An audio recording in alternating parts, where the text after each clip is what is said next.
Union budget 2026-27 पेश होने की उल्टी गिनती शुरू हो चुकी है।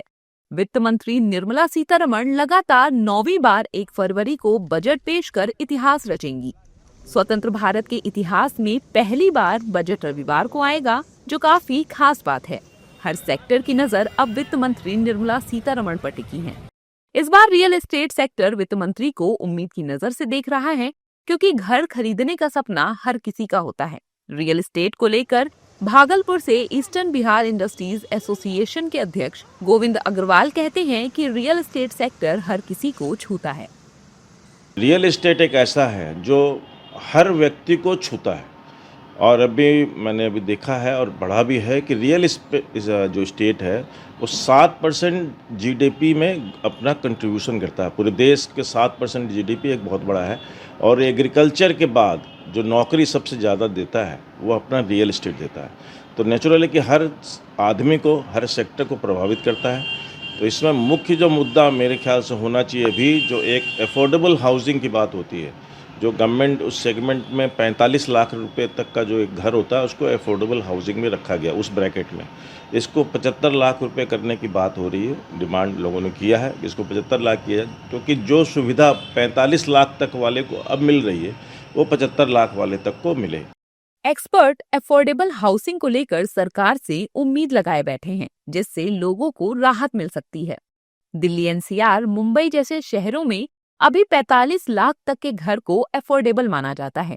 इस सीमा को बढ़ाकर 75 लाख से 1 करोड़ तक करने की मांग है। ऐसा होने के बाद अधिक घर अफोर्डेबल श्रेणी में आएंगे, जिससे खरीदारों को सस्ती ब्याज दरों और सरकारी सब्सिडी का लाभ मिल सकेगा।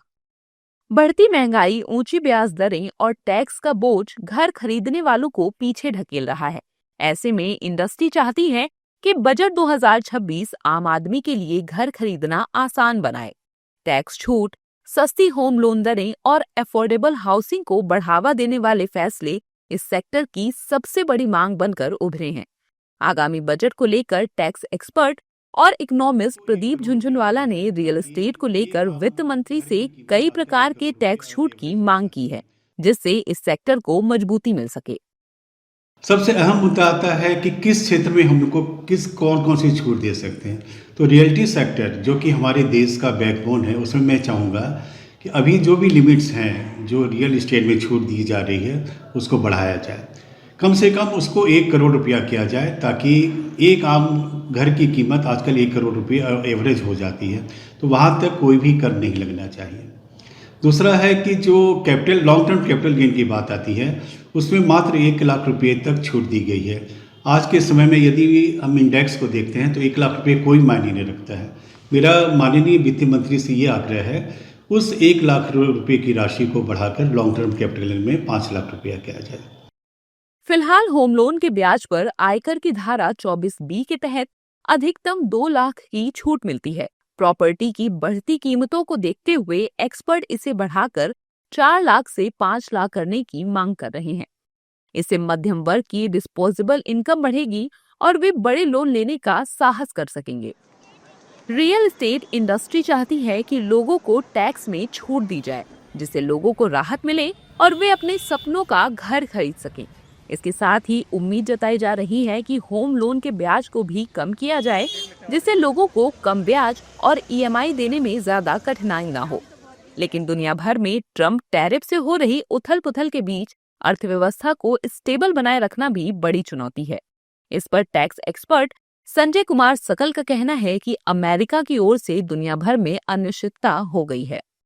सभी जगह टैरिफ का इतना तनाव है, शेयर मार्केट का जो है कोई पोजीशन ही नहीं बन रहा है, कभी गिरता है, कभी घटता है, कभी बढ़ता है। तो हम लोग को तो लग रहा है कि बजट में सरकार कोई ठोस कदम उठाएगी इसके लिए, ताकि बाजार थोड़ा सा जो है स्थिर हो और शेयर मार्केट भी ये रहे, क्योंकि पूरा इकोनॉमी जो है शेयर मार्केट पे डिपेंड करता है हम लोग का। और शेयर मार्केट में इतना पिछला 2 साल से लगातार गिर रहा है। पहले तो युद्ध का मारी था, जब से फिर अमेरिका का भी ये चेंज हुआ टैरिफ का, तो फिर ये हो रहा है। तो दिनों दिन जो है ये निगेटिव जा रहा है। सरकार ऐसे कदम उठाती है जिससे आमदनी बढ़े और खर्च करने की क्षमता मजबूत हो, तो इससे लोगों का भरोसा बढ़ता है। इसका सीधा फायदा रिटेल और रियल एस्टेट सेक्टर को मिलता है। लोग घर खरीदने जैसे बड़े फैसले लेने के लिए आगे आते हैं।